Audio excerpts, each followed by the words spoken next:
Welcome everyone to another episode of Keto Chat. I am your host, Carol Freeman, certified nutritionist and creator of the Fast Track to Keto Success program. I am so excited today to be here with Sally Norton, or are we supposed to say Sally K. Norton? K helps us remember the website. Yeah, Sally K. Norton. Sally's a nutrition counselor and oxalate specialist, helping people reverse pain with diet, a topic very near and dear to my heart. She holds a degree in nutrition from Cornell University, and this is where Colin Campbell was her nutritional biochem professor, and we could talk more about the irony of that. And she's also has a public health master's degree from University of North Carolina at Chapel Hill. Welcome, Sally. Thank you, Carol. How fun. Yeah. So I met Sally at Ancestral Health Symposium in Seattle, 2017. And I was so excited to hear about your talk and remind me the title of it. I know what the topic was, but what was the title of your talk? Lost seasonality and overconsumption of plants, increasing risk for oxalate toxicity. Yeah. And I was so excited to hear about this because, it's I don't know what you call a side interest or an area of interest for me is in how we've kind of been brainwashed to think that like plants are so healthful and the more plant foods we get, the better. And you should try to eat tons of them and juice them and eat giant salads and I really already know that there's a lot of hidden toxins in plants and there's anti-nutrients and things like that. So I was super excited to hear your talk because it's not a message that's really getting out there that plants maybe, especially some of them, aren't the health fountain of youth and health superfoods that we're being told that they are. And so I was really excited to hear your talk. And so how did you get on this path to getting this message out and this really powerful, important message about, that maybe plants aren't all they're cracked up to be or all they're reported to be? Yeah, well, my comfort zone has been in academia, writing grants and doing things on the population level, thinking about interventions and how to test them and evaluate them and all that kind of distant, safe stuff. I've never thought I'd be out there on the street advocating for a rare and unusual topic in nutrition. But I spent my whole life, really since I was 12, suffering from a whole variety of different pain syndromes and odd health things, and they just keep getting worse. And yet I've been a health geek since I was 4 years old. I was 12 when I decided I want to study nutrition because, of course, I knew since I was a little kid that if you're going to really have fun in life and have a good time, do what you want, you're going to feel good. And you got to be healthy. You got to reach for what's healthy. Then you can have healthy babies and healthy families and do fun stuff and have a good career. And you can, health is the launch pad for life. And I've always felt that way. And yet I tried to be healthy, and I always had pain and problems and fatigue and this and that, unbelievable stuff, thyroid stuff. I ended up having to lose my job because I had to quit because I was getting so sick. And I basically was disabled, and my whole life sort of stopped. And when I finally did recognize that oxalate toxicity was my problem, I was floored. How did you even figure that out? Oh my gosh. It started in 2009 when I had an attack of vulva pain that was so bad that I had this outburst. I'm like, oh God, somebody cut them off because I can't stand this, kind of thing. And my husband in the other room heard this, and he got on Google and found the VP Foundation, which is the Vulva Pain Foundation, which is really just up the street from where I worked at UNC in Chapel Hill. That is teaching people in pain, especially genital pain, to get off oxalates. Okay. For 25 years, they've been carefully testing foods, which no one else has been doing. I had this illusion from school that the FDA and Handbook Aid and was collecting data on foods, and that there was a centralized database in the government charts where you could look up things in food. You're supposed to be able to look up amino acids and all kinds of stuff in food in the tables. But the USDA data is old and inaccurate and a mess and tiny and wrong. So I was shocked. Okay, wait a minute. I'm a dietitian, or not. I never did do the RD, but I'm a nutritionist. Been doing this my whole life. Gave myself a nutrition illness No one in my circles knew anything about it and could help me. I have tons of friends who are chiropractors and acupuncturists and naturopaths and all this stuff because I worked in integrative medicine. Functional medicine folks, I've seen everybody. No one could help me, and I had to figure it out myself. Now, I didn't really figure it out in 2009. I was still working, quite ill, and doing the best I could. I quit growing sweet potatoes and stopped eating Swiss chard and got rid of some things, and didn't know enough to recognize that I was having healing reactions and I was actually needing the diet. So I was like, oh, I have so many other problems. I got to do this other stuff. I didn't realize that it was the central thing that was causing all the problems. I thought it was just one more thing on a list of things. So I kind of drifted away from it. But in the meantime, I think I have SIBO, which I didn't really have. I have a sleep disorder where my brain is waking up 29 times every hour, all night long, which is why I couldn't think anymore. And writing grants became just too much. And so I'm trying everything I can to try to fix this toxicity, because when your brain can't wake up, that's a sign of neurotoxicity, or can't sleep. You've got neurological issues with poor sleep or whatever, dropping things. This is neurotoxicity. So the going theory is that most of the neurotoxicity coming with sleep problems is dysbiosis. So I'm convinced I have that because of all this bloating. I've been bloated for years, and problems with belching and this kind of stuff. So I'm trying to figure this thing out, and I have tried everything over the years. I've done every diet you can think of, it's specific carbs and GAPS and FODMAPs, and I've done all 600 diets. And nothing worked. So I was on a last ditch attempt at something and was doing some juicing that had celery in it and eating kiwi. And during that time, I was going gangbusters on it at Ancestral Health in 2013. And by the time October, November rolled around, my joints were stiff, my arthritis was back, my back was worse than ever. And I'm realizing that this kiwi, now because of thanks to the VP Foundation, I understood kiwi was high in oxalate, celery is kind of high in oxalate, but I had sort of disregarded that and was trying this as a therapy to heal the gut. Yeah. And it dawned on me, it just one of these flashes of insight, like, oh my goodness. You mean I've had arthritic pains for 40 years, 50 years almost, 40 years.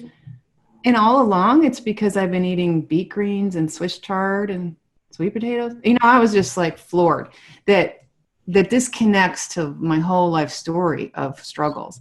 And I realized soon that if this is true for me, it's got to be true for some other women and other people who don't have the privilege of a degree in nutrition, a career in science, a whole network of people who do healing.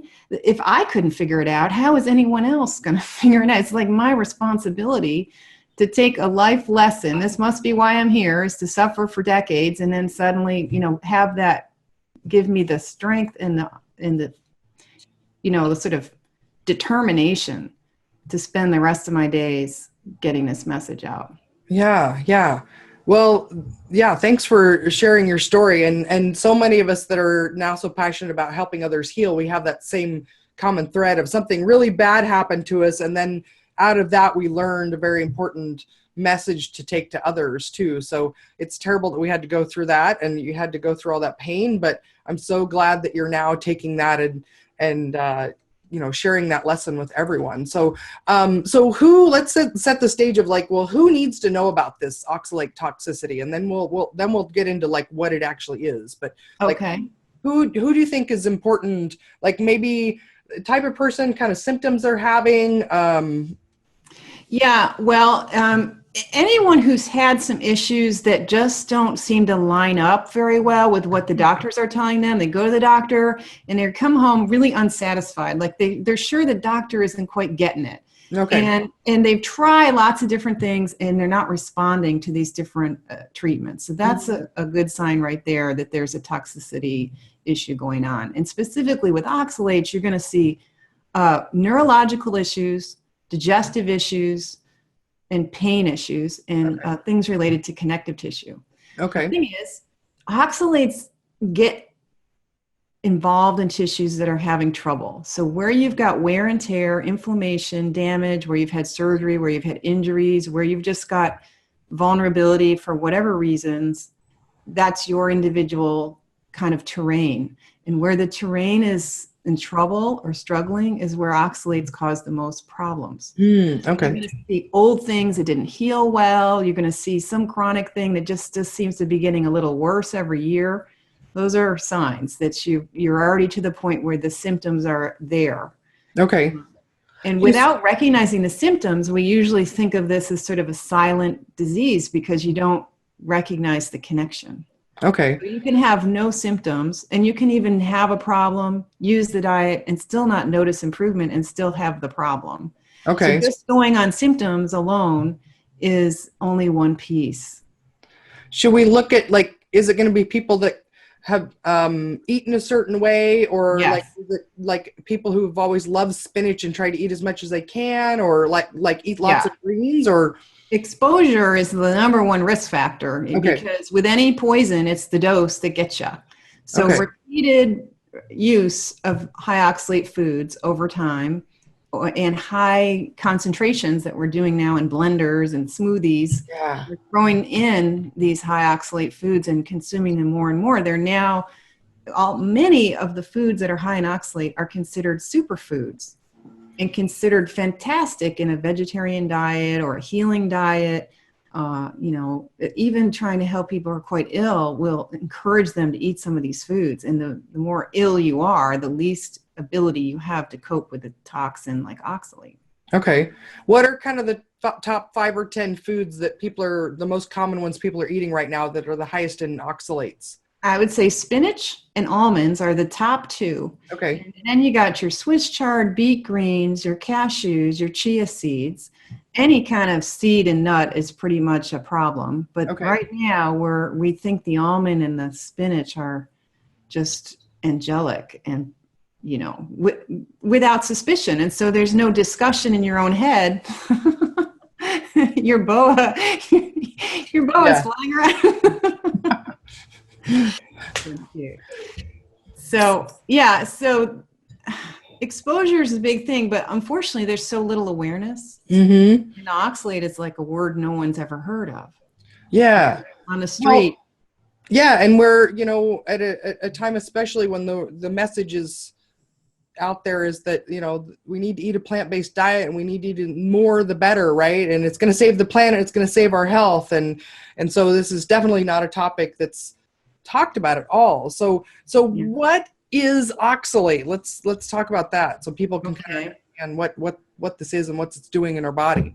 Yeah, well, plants make all kinds of chemicals. Plants are chemical factories, thousands of chemicals. And I've been reading toxicology textbooks quite a bit as I've been doing my research. And it's pretty interesting to see how toxicologists say, it would be really good if we could just create the purified diet of what we really need because these foods are so toxic. The people who really do the science on toxicology recognize that plants are loaded with chemicals, a lot of them for self-defense, and some of them it's just the way their metabolism works. And oxalate is one of those chemicals that plants make. It's pretty easy to make because it's this tiny compound. It's just 2 carbons.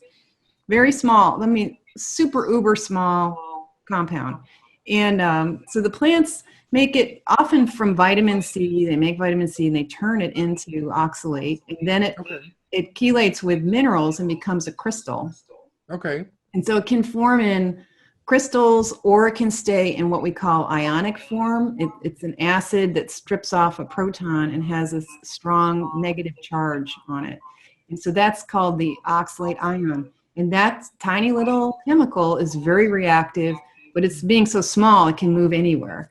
So you eat it when you eat plants, not animal foods. Plants are the only, if you're going to divide the world into 2 big categories, plants versus animal, the animal foods don't have oxalate in them, but a huge number of plant foods do. Okay. Yeah. Okay. So it's a little crystal, and then so its job in the plan, as I understand it, then is to kind of help the plant hold on to its own minerals. Is that? Yes, and that's one of the things it does is it's a pantry for calcium, and seeds particularly like to form calcium oxalate. That's oxalate plus the calcium together. That forms crystals. The plant uses that as the pantry for calcium. And for seeds, apparently it'll spin off the calcium and use that to generate amino acids during germination. Okay, okay. So you see it in bran and wheat and beans and anything that's technically a seed in nature, which is an awful lot of the things we eat in the Neolithic. Right? Yeah. And so what happens when we eat those?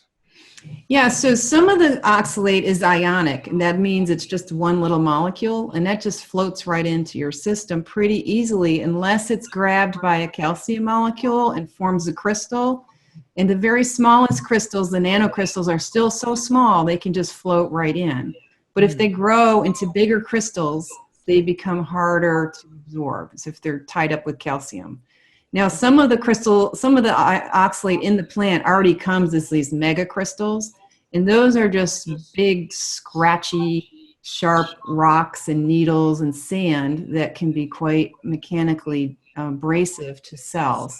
So if there's not a real thick mucus layer or some form of protection, you're going to see this abrasive, well, we don't actually notice it much, but there's this likelihood of this abrasive damage that is both mechanical and electromagnetic, where it's you don't have to get it into your bloodstream for it to start irritating your digestive tract and causing issues. Okay, and so it's indigestible by us, right? These oxalate crystals, like our body can't do anything to break them down, right? Well, there is a liposome can break them into smaller bits and move them around if the cell is healthy and if there's not too much oxalate in the system. Okay. But we can't metabolically like convert it to something else. So we don't metabolize it. We just kind of move it around and shunt it around and try to get rid of it primarily through urine. Okay. And of course, the big thing that oxalate is famous for is kidney stones. Okay. Your average kidney stone is made of calcium oxalate. All right. So oxalate is a critical substrate. You can't really build a kidney stone if you don't have oxalate hanging around. Okay. So one of the most obvious things, if somebody's got a history of kidney stones, they should probably follow a low oxalate diet, right? Yeah, absolutely. Absolutely. And then for some people, the kidney stone is the late stage evidence that they've had an oxalate problem. And you can be in trouble for decades, and finally you get to the point where you're getting kidney stones. And for others, the kidney stone is the first sign that they have an oxalate problem. Okay. And so is it then if people have a really healthy digestive tract and a nice thick mucus layer in there like we're supposed to have, are they more tolerant to oxalates? Do they need to have some kind of a weakness and unhealthy constitution to be susceptible to this, or is everyone susceptible to it? Well, there's yes, and yes. Okay. In terms of anybody who's got issues with the gut is going to be more susceptible to harm from the oxalate crystals and more susceptible to higher levels of absorption into the bloodstream. Now, there's science likes to think we're supposed to only be taking in 10% or less of the oxalate that we eat. And of course, it's a very rough number because depending on the ratio of soluble or ionic versus big crystals, that's going to, it's kind of loose. But for no apparent reason, some people absorb as much as 60% of the oxalates they eat.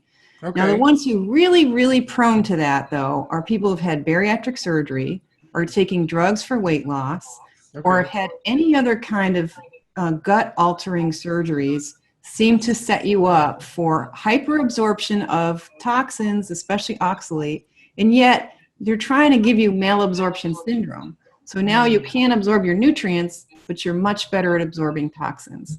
So if you had bariatric surgery, it's critical that you learn about oxalates. Okay. You are going to get in trouble. There's another category of people that need this information. Would the same be true of people taking like acid blockers as well? Probably, yeah. Yeah. Okay. Yeah. And some of this there isn't enough research on it, because the general oxalate toxicity for the whole body, not just the kidneys, hasn't been adequately studied yet.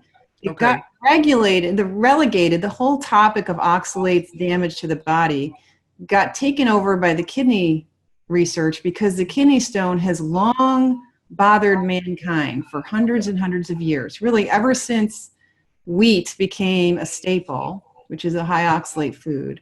Human beings have been having trouble with kidney stones. And so it's such an obvious pain and misery, the kidney stone, that seems to be where we put all our eggs in terms of our research. But now things are opening up more. But so there's been some premature conclusions in the science that assume that you have to harm the kidneys so extensively that oxalate starts backing up in the body before you collect it. And yet we know that's not true, because most women have it in their breasts. Most people have it in their thyroid. You get it in your skin, your bones, your bone marrow. It's there backing up in your system, even if you have healthy kidneys. And even if you're just sort of eating what looks like a normal diet to our modern eyes. Yeah, that was one of the things in your talk that really struck me was when you talked about how radiologists looking at breast scans are trained to ignore the oxalate crystals in the breast. And so it's a known thing that accumulates in the body, but why aren't people talking about this? That's been my big question. Like, what? It's so, once you get in there and look and you live it, and then you start helping people, and it seems like everybody who gives this a real go has something wonderful happen. Like, it's so weird that it hasn't been out there already. I'm still annoyed at that, but I think part of it is the whole idea of toxicology hasn't really, and these are fundamental foundational principles of health. Toxicity is somehow, there's no real field. You don't grow up saying, Mommy, I'm going to be a food toxicologist. It isn't done yet. Well, in the nutrition and health circles, the only toxicology that's talked about with plant foods is just from pesticides and herbicides and, stuff we put on the plants, not what's in the plants themselves. And when I was in school too, I was taught, to minimize oxalates, you need to cook really well or sprout, soak and sprout things. And so what happens to, how does that change the content of oxalates when we do those things? Well, the crystals stay crystal formed. They're harder than your teeth, and no amount of heating, even probably a pressure cooker, can break down crystals. They're just there. So the heat doesn't help. Now sprouting, the nuts that have been tested, like pecans and things like that, there's been 4 or 5 been tested by these 2 nonprofits who are doing good research and getting proper analysis done of these foods, suggests that the sprouting process, at least in that short run, increases the soluble or absorbable oxalates. So what used to be crystals, because see, the seed needed that calcium for germinating. So the whole point of soaking is to start that germination process and take that out of dormancy, because we want to get rid of those enzyme inhibitors and all that stuff. So we're moving from a dormant seed over to something that's green and alive, like we're going to a vegetative state away from the dormant state, and that's changing the oxalates and making them more bioavailable. The soaked nut is probably higher in bioavailable oxalates than the dormant nut. Wow. Well, and then once it sprouts, technically it sprouts that little bit on the end, but I can imagine that hasn't done that much to really change. Right. I'm sure that if by the time it's a 3-inch sprout, we're fine. Okay. But by then, the biotransformation in the plant is such that, depending on the variety of plant. Now, if it's inherently an oxalate plant, like beet greens, Swiss chard, and spinach, then it's never going to be low. There are people who've been genetically wanting to create low versions because they've seen oxalate as a problem for a long time. So quite a bit of botany research trying to figure out what can we do to make spinach lower in oxalates, and they can't, not yet. I'm not sure we're going to live long enough to see that.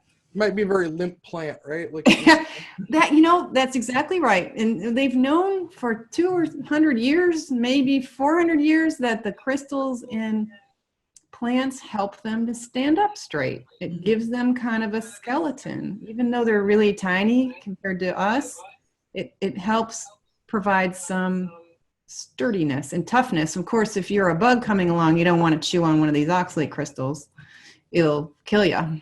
Oh, okay. Yeah. The bugs know about that. So so let's okay, so talk about like your early work. How did you start getting this message out to people, and what kind of ways did you support people in the beginning of moving away from a higher oxalate diet to a lower one? Yeah, well, I started at home and got us both on board at home with the diet. And I later on realized that by feeding my husband things he hadn't eaten before he married me, I was into beets, Swiss chard, sweet potatoes, and this kind of thing, which he never ate before. He used to eat low oxalate foods like cabbage and things. Mm-hmm. I had given him carpal tunnel. Oh. And because he'd been typing his whole life for decades before I met him. He typed and typed and typed and typed, did word processing to get through graduate school. And he's a great computer jockey. He's a computer software guy. He's always on the keyboard. But he never had any problems with carpal tunnel until about 3 years after we got married. And it had it for almost 8 years and was heading for surgery.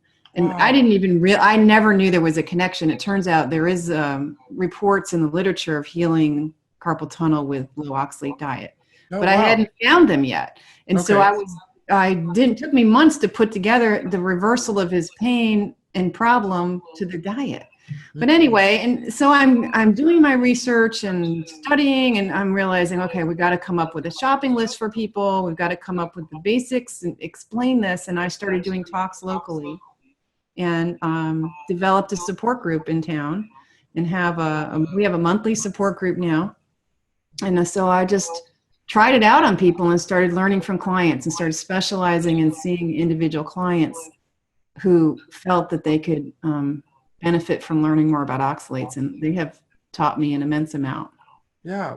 So what are some of the transformations that you've seen? Oh my gosh. Some of them are just really simple, like pain in the hands, now gone. So now you can play the piano or make your pots at the studio without pain.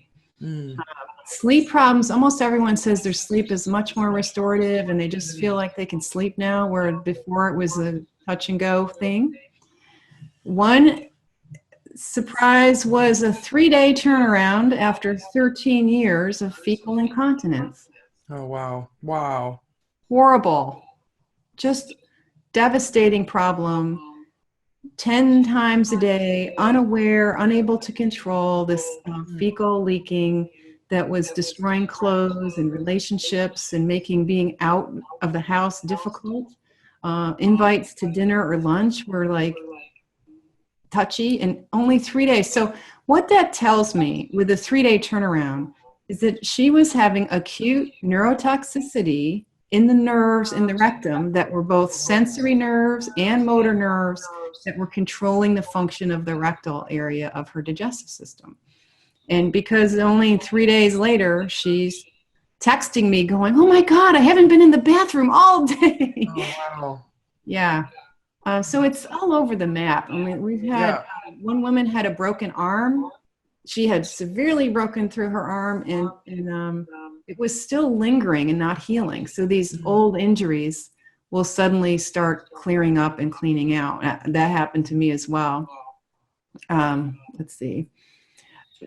Chemical sensitivity. One woman was so sensitive, she was sleeping in her car because she was a house sitter and she couldn't stay in these nice, beautiful homes, with splendid homes with built-in pools and the whole regalia, and she's sleeping in her car because the house is too toxic for her. Now she's much more functional with that and a lot of other pain. So, digestion, irritable bladder. Okay. Yeah. Yeah, you probably run into people who get this urgency that comes and goes, and then it starts to bother them at night, and they have to get up at night, and then they have to like plan out their rest stops when they're driving around because the bladder is just can't take it, and that's another one that's kind of common. Okay. Wow. Must be just really rewarding work to be able to see, I imagine that most people you're working with they've been struggling with this for a really long time, whatever it is, the issue they're having. Absolutely, including kidney stone patients. I had one kidney stone patient who told me it was after the 14th kidney stone that his doctor finally said, well, maybe we ought to do an oxalate workup on you.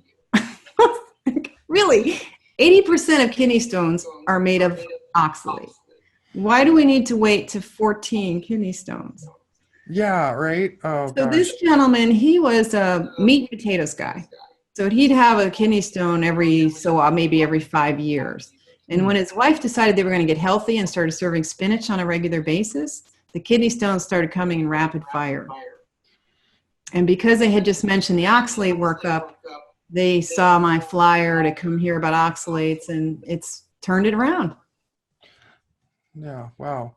So what's the process of cleaning this up? Is it just like follow low oxalate diet, or is there more work that people need to do? Yeah, well, there's definitely more work to do to support the process because, Okay. and it's really individual. Like the woman with the fecal leaking, that's all she needed to do was quit eating her almonds and her spinach salads and her peanut butter. And Okay. she's hunky-dory. She says all her function is fine and that's good enough for her. So Okay. she doesn't feel a need to optimize her health and get keto or anything. She's happy. Yeah. Yeah. But not everybody is that lucky. Sometimes the longer, well, I don't know. I mean, there's just not enough research, but if this is allowed to go on, this constant exposure to oxalates and the accumulation, you continuously are doing things like irritating the immune system, and you get this inflammation process going, and you really get into organic diseases that some of it's not completely reversible if it goes too long.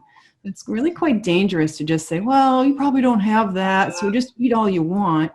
That's not a good answer because this stuff is fundamentally toxic to everyone, and we should all get aware of overdosing on oxalates on a routine basis is just a bad idea from a whole public health standpoint. You want to take a little bit of precaution and not be assuming that you're Teflon and you're fine, because in the long run, you're going to end up being human too. And that's a real shame to learn too late if you've created problems that are hard to reverse. But some of us who've been doing it, like I've been growing Swiss chard and eating beets and beet greens since I was 9. So I'm loaded with oxalates. So I've seen an awful lot of these reactions that start occurring where the body's trying to clean out. And those reactions can be all kinds of things. It can be skin related. You can have a rash, which could be a sign that the inflammasome or that you're getting histamine degranulation of mast cells. You're getting oxalate will trigger these histamine reactions. So you feel like you're having allergies or you get these funky rashes or sort of allergy symptoms. And it's really the oxalates irritating the immune system that's giving you allergy-like symptoms. You're not allergic to the oxalate. Okay. So forget the idea of sensitivity. If anyone uses the term oxalate sensitivity, just run away. Okay. They don't know what they're talking about. Okay. It's oxalate irritating the immune system, giving you allergy-like symptoms, but it's not an allergy to oxalate. Hopefully that makes sense to people. But yeah, these cleaning up reactions. So your body ends up with accumulations of oxalate. I had it in my thyroid gland and had big lumpy thyroid. And that all cleared up, and I didn't notice symptoms from that clearing up. Now I have unbelievably perfect thyroid health. But before I was having scans and biopsies and all this stuff. But I had symptoms, and so does several other people, that were energy related. When you get fatigued, you feel just a lot of malaise. you might feel almost demoralized or depressed even, because this is the neuro symptoms. Mm. And you have to be able to support the body in this toxic detox kind of shedding of oxalate accumulation. So that it means probably taking some antioxidants. That means taking some time to rest, staying hydrated, using citrate in lemons. They help the body to keep the crystals from growing and can help dissolve crystals.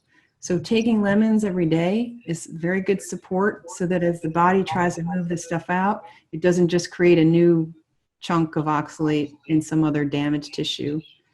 And then calcium citrate, we use that to prevent any additional absorption of oxalate, and maybe even be a magnet to help the body dump some oxalate into the colon. Okay. So this is confusing to people, but the calcium becomes a magnet for oxalate, and you want to keep it in the digestive tract. Okay. So you don't want it to be absorbed. You're taking it to keep it in the digestive tract. So you don't take it with vitamin D. Okay. Just calcium citrate without vitamin D. And then it sits there as kind of a tricky sort of, come over here, oxalate, and it helps the body hold on to it and then take it away in the fecal matter. Okay. Okay. So I call it a bouncer. Right? Calcium citrate is the bouncer that helps us kick this stuff out of the body. Okay. That's really helpful. And citrates in general, magnesium citrate, really helpful, because a lot of people, they'll get constipated, and just most people need magnesium anyway. Okay. And then potassium citrate, because there tends to be electrolyte issues. And for anybody who's dipping down into low carb eating and keto and kind of in and out of that, apparently every time you initiate a low carb diet, it's a possibility of some wasting of potassium through the urine. I don't know, have you read that in the keto literature?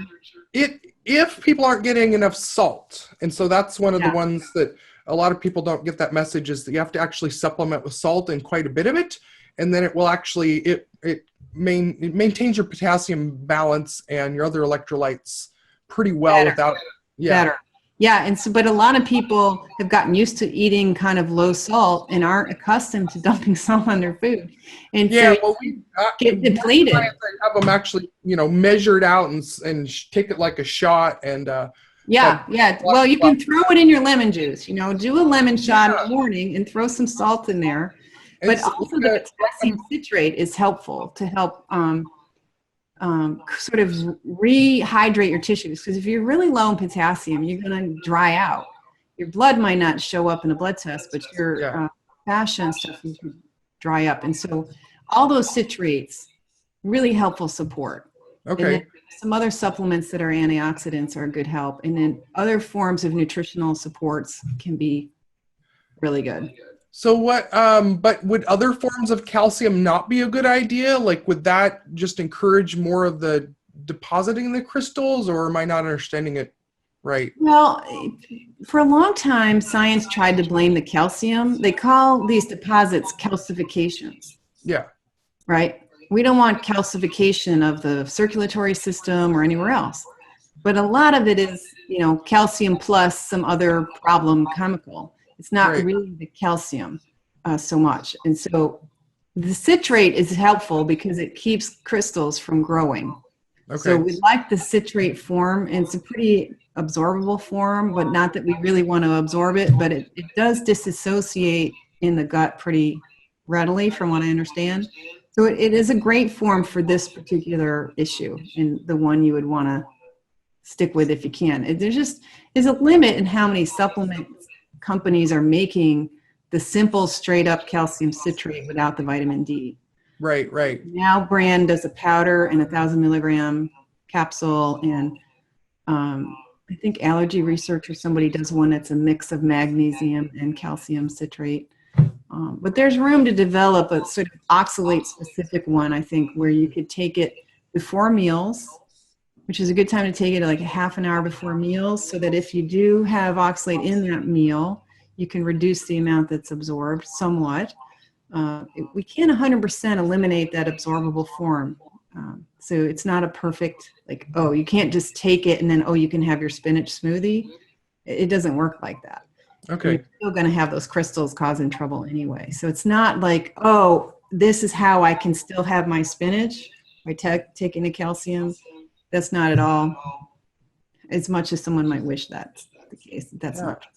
Okay. Yeah, those are great bits of information. And I'd actually stumbled on, potassium citrate supporting people starting out with a keto diet that have a history of kidney issues or whatever, but I didn't, the research didn't explain why that was. And now it makes total sense of why that was helpful for people, for some people that I've worked with. And so it's really cool to put all that stuff together. And so I wonder, people are probably wondering at this point, like, okay, so I can't eat all these foods that I thought were really healthy for me. Like, what's left? Should I just not eat any plants at all? And I mean, that's one approach, which we're not going to cover, but what are some of the, top 5 or 10, like, replacements for those things? That so arugula is low.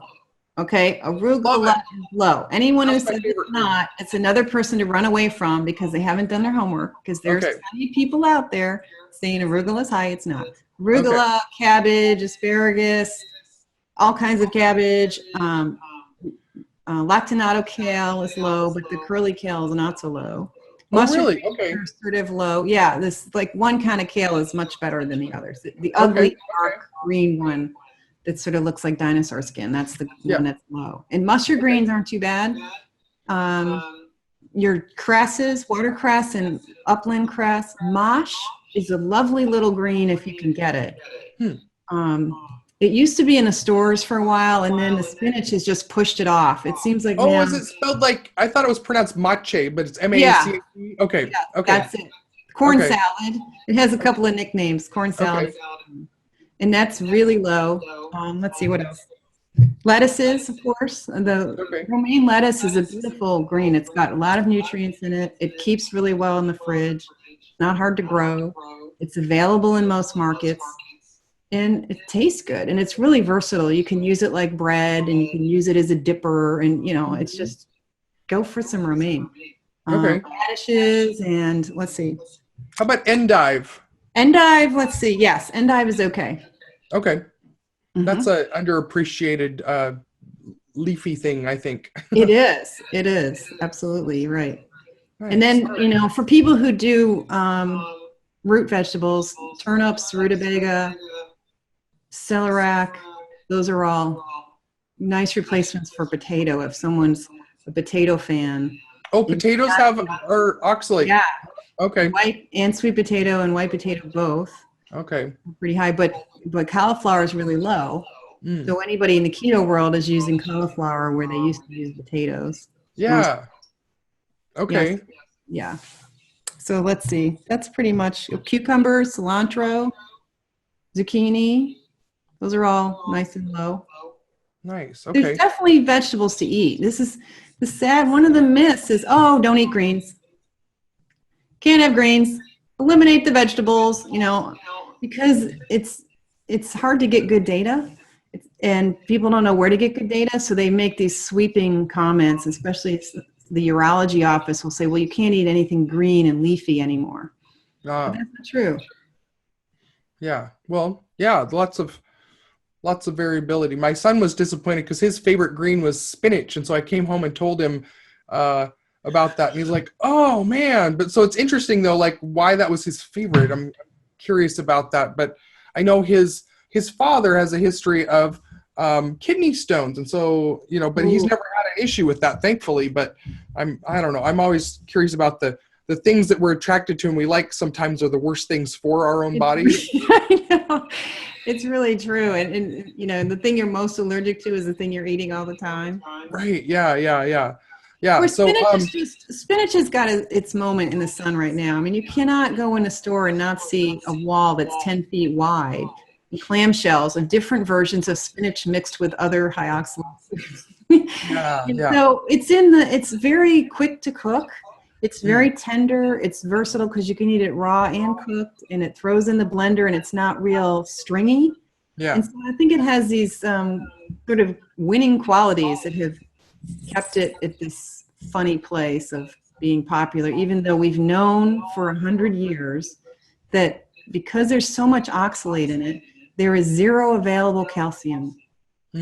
All the calcium in spinach is tied up as calcium oxalate. Well, that's the thing that most people don't realize is that our, nutrient databases and, the trackers that maybe some people are using to look up their food, it shows what, like chemically, if we put that spinach in a lab and break it down chemically 100% what's in there, but it has nothing to do with what our body can actually get out of it. And exactly. That's not reflected on nutrition labels or anything. So neglected. It's wrong. I mean, when I was in school, we could just use the tables and add it up and get credit for designing a diet that was adequate according to the RDA, regardless of bioavailability, regardless of the fact we're really just pushing the oxalates in order to get an A on the test. It's just not, it's not scientific. Yeah. And, there's a huge need, and there's several people who've written about that in the science literature, frustrated that we're not doing more bioavailability nutrition. And that just shows you how immature the field is. I can't wait for that. That is very exciting to me. We'll change so many things. I mean, it will make nutrition a lot more complicated, but it will change so much. And well, we'll just start being able to give advice that actually helps people. It's quite dangerous to delve out advice based on half-baked, half-truth things. And, like they tell people, if you want to not get macular degeneration, eat spinach because of the lutein and this and that. That is not absorbable. It's not. The beta-carotene and stuff blocks all those other carotenoids. The way to get those nutrients is through egg yolk. Not spinach, but that message isn't getting out. Yeah, and everybody's been throwing away the egg yolks for far too long. 30 years. Yeah. Public health down the drain. Oh, it's sad. So, Sally, I want to ask you another topic, and this is one I'm going to spring on you that I haven't, but it's something I'm curious about too. Okay, so oxalate is what we've been talking about, is this anti-nutrient and toxin. What about the other anti-nutrients in plants? Do people need to worry about that as well? Or is this kind of the big elephant in the room that we tackle that first and then maybe the other ones as well? Or what do you think about that? Yeah, the lectin issue is a real issue, and the phytates and so on, those are all real issues. And then there's thousands of others that we don't really understand. And even these flavonoids that are supposed to be so great are toxic too. And so I think our whole concept of looking for heroes in the phytonutrient world is really misguided. Okay. We need more balance. We need to be recognizing that plants are fundamentally toxic. And that is the reason why, even though people try so hard with their juicing, and they're really trying, I mean, these folks are spending time, energy, and money buying special blenders and working hard to eat well and giving it to their children and their babies without knowing about these toxins. And I think it's much more important to study and educate about the negative side than maybe this stuff will be good for us that we're hearing about. Yeah. So I say it's sort of an infinite pool of toxins in the plant world, but oxalate is very unique in its ability to poison and its ability to crystallize. And if you catch it early enough, in your ability to reverse a lot of the damage that it causes. But if it goes on too many decades, you will create some deranged immune system, and it will get stuck in tissues that are too alkaline to clean themselves out and cause real disease. Yeah.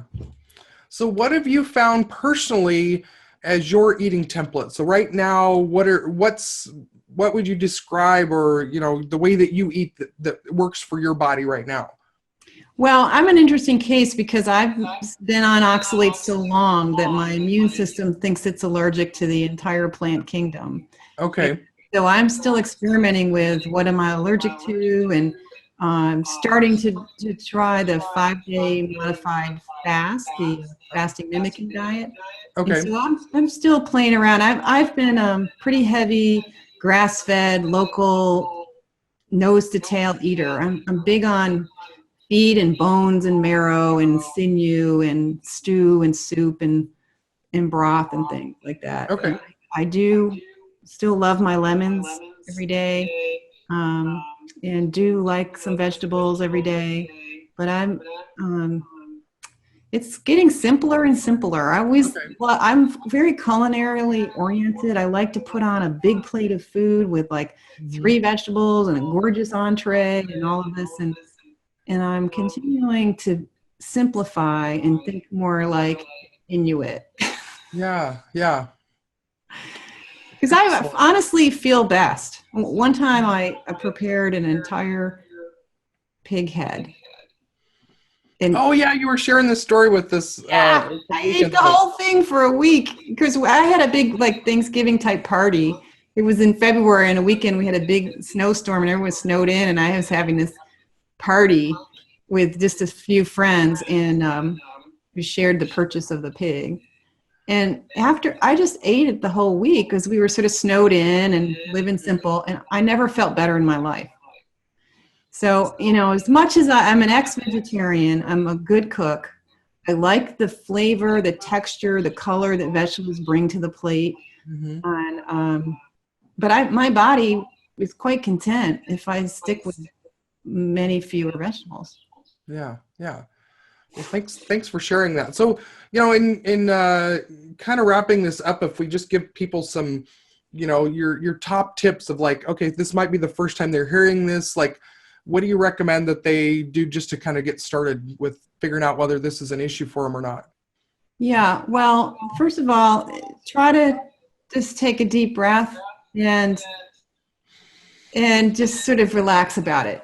Okay. Because people are right now emotionally worked up about food and their diet and attached. So just take a step back and then see about living on salads made of romaine instead of spinach. See if you can figure out if you can use low oxalate foods. If you insist on having smoothies, go there. Try some pumpkin seeds sprouted, like the Go Raw brand pumpkin seeds. They're low in oxalate. A few sunflower seeds, watermelon seeds. Those are some of the very few seeds that are low in oxalate. Try those instead of almonds, almond butter, peanut butter, cashews. Try that. And see if you can get yourself some organic white pepper. And start using white pepper instead of black pepper. You'll never miss the black pepper. Oh, black pepper is oxalates too. Okay. Yeah, black pepper, cumin, turmeric, cinnamon. So not entire whole teaspoons of cinnamon in the blender. No, none of that. Okay. In fact, you can get allspice extract to use instead of allspice too. Allspice is lower, quite a bit lower than cinnamon, but right now there's this thing like throw a lot of cinnamon and turmeric in every blenderful as well. Yeah. And I found some of my clients really got the true benefit when they finally got around to the spice part. They got all the nuts gone and the beans and the high oxalate vegetables. And then they realized eating the Ethiopian spices and the Indian spices and so on was a big problem. And then once they switched to cooking at home with just white pepper and simpler seasonings, that really was the breakthrough for them. Okay. Yeah. Nice. Well, and I'm going to add that they should go over to your website, sallyknorton.com, and grab your article that you've got there. It's pretty obvious what tab. We'll link that in the show notes as well, but start there and get a little more information, because I'm sure a lot of people listening to this, their head is kind of spinning right now, like, wait, what? What are you even saying? How can these foods that I thought are so healthy for me be not so great for me? Yeah, and so one thing you've got to know that if you're going to go for a low oxalate diet, there is a number to shoot for, how much oxalate you eat per day, which is 50 milligrams per day. And that's explained in the article and explained on my website. I have many tabs of information on the website. And I've pulled together data that was testing done and published by researchers, and some of it done and published by the Vulva Pain Foundation, because they've really been the lead ship that's made this possible. Without them, we wouldn't be here today. They've spent 25 years getting food tested and been publishing it in their newsletters. That's reliable information. There's another group that's done the same. So I've compiled it in little simple short lists for what leafy greens, what's in them, and you can really look at the numbers and see for yourself what the numbers are. And then the berries, because the raspberries and blackberries are really high, especially blackberries. And several of the sort of modern funky berries like mulberries and things like that are pretty high in oxalates. So you can take a look at that data if you want. But yeah, just think about, it's just a matter of simple substitution. And once you get going with this, it's not a big deal, but there's a learning curve. Like, okay, so where are the oxalates and what are the things that are low? That's the hardest part of it. And there's, I'm here. And there's two other organizations that can help you too. Okay. And people can get support on your website. So if they want to delve into this more and have some support and hand-holding and coaching as they go through this, then you are there for that as well, right? Yeah, I really like to really look at people where they're at emotionally, habit-wise, and where their health picture is and how we need to support their health and how they can do this in a safe way. You don't really want to dive from a very high oxalate diet to a low oxalate diet in a rapid way. Oh, okay.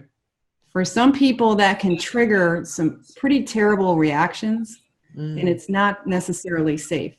Okay. So it would be better to work with somebody. If you think you really have a problem, you really should work with me or someone who knows how this works and do it in an informed way. Yeah, excellent. Well, was there anything else that you were hoping I would ask you about, or is it you think is important to share now as we wrap this up? There's a lot of myths out there about oxalates, and I just hope people recognize that science is sort of imperfect. And so it's easy to cherry pick and go find 15 articles on PubMed that would maybe support a counter point of view. But that's just cherry picking from scientists who share the same weaknesses and biases that we all have, of imagining that plants are so great and that oxalates must not be such a big deal because we've been eating them a long time. That's how people are about gluten and all kinds of other things. So just keep in mind that most people haven't really looked at the thousands of articles and really dug into the research and seen the problem. So it's easy to find, if you want to disagree with the point of view that oxalates are a problem, easy to do because you can cherry pick your information and do that. But it's not necessarily a good strategy in terms of protecting and optimizing your health. Yeah. Okay. Caution is better. Yeah. It's so very true. And you definitely are the expert on this, and you've spent the time to look at all of the information out there. So yeah, I just want to thank you so much for everything you've shared. I have one final question for you. Today is your last day on Earth. The meteor's coming. It's going to wipe us all out. Oh, yeah. What is going to be your last meal? Gosh. Well, it's probably whatever's already in the crock pot, because there's always something going on in the crock pot, right? Or whatever will go on the grill. Of course, the power's out and I've got a freezer full of local grass-fed meat. So it'll probably be a giant meat fest on the grill. And I'll invite all my neighbors over, and anyone who's freaking out will just eat meat and die happy. Okay, yeah. That's awesome. It's a little bit of a trip for me, but I might try to make it depending on how many hours till the oh yeah, it's delicious. Yeah. It's worth it. Well, Sally, thank you so much for being here and for sharing this message. We're going to spread this and get the word out to people because it's going to make a big difference in a lot of people's health. And I know just from talking with you after your talk, there were people coming up to you and sharing their own stories of family members that had dramatic health transformations with going on a low oxalate diet, and how it just was, so it's just not known. And so I'm really glad that you're out there doing this work, and I'm happy to help spread the message. And so we can help heal more people and get more people feeling really awesome. So thanks for being here. If you guys enjoyed this, give us a thumbs up and subscribe if you want to see more of these. Please share this information with anybody that you think could benefit from it as well. And so that's all for now. Thank you again, Sally, for being here, and we'll see you soon. Thank you so Bye. much for your interest in the topic. Be well.